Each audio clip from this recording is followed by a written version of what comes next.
이 편은 나는 왜 영국 사운드에 접어들게 되었나 라는 편입니다. 이 편은 앞서 클랑필름과 웨스턴 일렉트릭은 어떻게 다른가 편을 먼저 보시는 것이 좋습니다. 저는 오디오에 빠져서 오디오로 음악을 듣기 시작한 지가 한 35년 정도 됩니다. 한 15년 정도는 열심히 하이파이 오디오를 했고요. 이 정도 했으면 어느 정도 됐다 개인적으로 생각해서 그 뒤로는 한 15년 전부터는 이제 빈티지로 넘어오게 됐는데요. 빈티지로 넘어오면서 처음 접한 게 독일계 클랑필름이었습니다. 클랑필름 필드 플레인즈로 시작해서 클랑필름의 다양한 유러딘, 비오노로 이런 시스템을 탐색을 하게 되었는데요. 당시 되게 좋기는 했지만 뭔가 나의 취향에 관역에 딱 맞지는 않는다. 약간의 편차가 있다는 느낌을 느꼈습니다. 그 이유는 앞편에서 얘기했듯이 제가 그 당시에는 사실은 바로크나 고음악을 주로 듣는 게 아니었고, 낭만이나 고전파 음악, 약간 클래식이지만 멜랑콜리한 면도 있는 음악을 좋아했었습니다. 그래서 이건 뭔가 조금 다르다 그런 생각을 했었어요. 그러다가 우연히 웨스턴 일렉트릭의 어마어마한 시스템을 들을 기회를 자주 가지게 되었습니다. 이걸 들으면서 정말 처음에 깜짝 놀랐습니다. 아니, 세상에 이런 소리를 내는 스피커가 있나 싶을 정도로 놀랐어요. 그래서 사실 그 당시에 플레인즈, 즉 웨스턴 일렉트릭 알텍의 플레인즈는 좀 샀지만 이 거대한 시스템을 사야 되나 말아야 되나 하는 고민을 심각하게 했었어요. 물론 그 당시 제 경제적 상황을 생각하면 웨스턴의 풀 시스템은 무리를 아주 많이 해야 사는 상황이었어요. 또한 이게 돈 문제뿐만이 아니라 이 보시다시피 이렇게 거대하기 때문에, 이건 웨스턴의 시스템은 아닙니다만 거대하기 때문에 아파트의 거실에서는 도저히 이거를 어떻게 구성할 수가 없는 상황입니다. 그래서 지금 생각하면, 돈이라는 부분을 생각하면 그때 샀어야 되는데요. 저는 후회는 하지 않습니다. 그때 이건 나한테는 조금 역부족이다 라는 그런 생각을 했어요. 그때 그걸 포기하게 된 가장 결정적인 이유 중에 또 하나는, 이게 너무 매력적이고 매혹적이긴 한데요, 이게 현장음과는 너무 거리가 있는 거예요.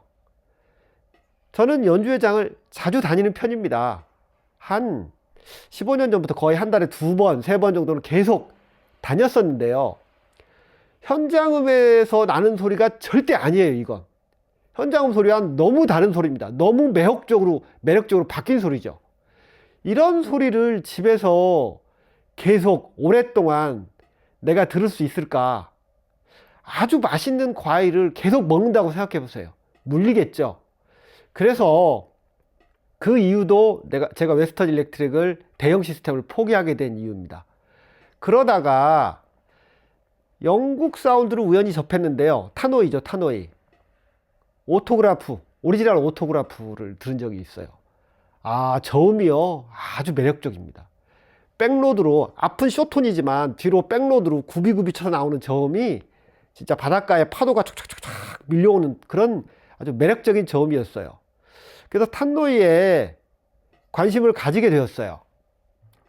그래서 실제로 12인치 레드가 박힌 코너 랑카스타를 사서 몇 년을 들었습니다. 근데 그때 들을 때 바로 옆에다 알텍 초기형 755A도 같이 들었거든요. 현소리는 참 매력적이었어요. 첼로는 뭐 정말 압도적으로 좋았는데요. 아무래도 탄노이는 고음이 좀 흐릿하고, 제가 바이올린을 좋아하는데 바이올린도 잘 나지만 고음 끝이 살짝 무디고 그런 느낌이 들었어요. 그래서 이것 또한 아니다 라는 생각이 들었죠. 그러다가 우연히 제가 유명한 드라이버들을 한 자리에서 들을 기회가 생겼어요. BTH, 웨스트렉스, 거먼트 칼리, 요런 유닛들을 비교해서 듣게 되었는데요. 그 중에서 처음 보는 거먼트 칼리 드라이버가 너무 제 마음에 들었어요. 두 번째는 BTH였고요. 그래서 이 영국의 드라이버들이 내 매력에 아주 와닿는구나 하는 생각을 하게 됐습니다. 이때부터 커먼드 컬리의 드라이버를 모으고 앰프도 모아가지고 준비를 하게 되는데요. 그러면서 마침 이렇게 넓은 공간이 마련이 돼서 이 바를 차리면서 그 시스템을 이렇게 구성을 했습니다. 그런데 구성을 하면서 저는 쉬울 거라고 생각했는데 지금껏 아파트 거실이나 방에서 조그만 데서 오디오를 하다가 넓은 곳으로 오니까 사실 시행착오도 많이 겪었어요. 그래서 제대로 소리를 잡는 데까지 시간이 좀 걸렸습니다. 여기 시스템 말고 제 개인 시스템도 2층에 있는데 그 개인 시스템도 스피커가 여러 개가 있지만 결국 그 GEC의 알루미늄 콘으로 된 라우드 스피커라는 스피커를 메인으로 사용하고 있습니다. 이것도 역시 영국제예요. 결과적으로 이 바도 그렇고 위에 제 개인 시청실도 영국제로 귀착이 되었는데요. 앞으로 또 변할 수는 있습니다만 이렇게 된 게 왜 그렇게 됐을까라는 생각을 해보면 제가 오랫동안 연주회를 다닌 그것이 원인이 아니었나 생각을 합니다. 실제 연주회를 많이 다니면서 느낀 그 소리는 미국의 웨스턴 일렉트릭도 아니고 독일의 클랑필름도 아니고 영국의 소리가 제일 근접했습니다. 물론 하이엔드는 또 다른 얘기고요. 그런데 이 영국이란 나라가 실제로 보면 음향산업이나 극장산업이 선진국들 중에서는 상당히 늦게 발달을 했어요. 이게 그 나라의 문화적 역량이 부족하고 예술적 역량이 부족해서 그런 게 아니고 아이러니하게도 영국이란 나라가 가장 늦게까지 실연을 중심으로 문화예술계가 돌아가고 있었던 거예요. 실연이 계속 메인으로 자리 잡고 있기 때문에 그거를 재생을 위한 재생장치나 영화같이 그 리프로덕션 장비는 상대적으로 늦게 발달할 수밖에 없었습니다. 그래서 1950년대 넘어서서야 독일의 브리티시 톰슨 안 BTH, 그 다음에 웨스턴 일렉트릭이 영국에 넘어오면서 만든 웨스트렉스, 그 다음에 거먼트라고 하는 프랑스의 유명한 영화사가 영국에 들어와서 만든 컬리라는 작은 영화사를 인수해서 만든 합작법인 거먼트 컬리, 이런 게 3파전을 벌이면서 1950년대 후반에 들어서 극장산업이 들어오기 시작합니다. 이 얘기는 결국은 영국의 빈티지 시스템은 늦게 시작했지만 실연의 영향력이 아주 강하기 때문에 실연 위주로 발달할 수밖에 없지 않았나 하는 게 제 개인적인 생각입니다.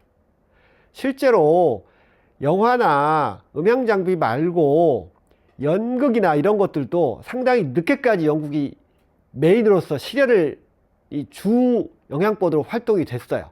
그래서 세계에서 가장 유명한 연극제도 영국 연극제입니다.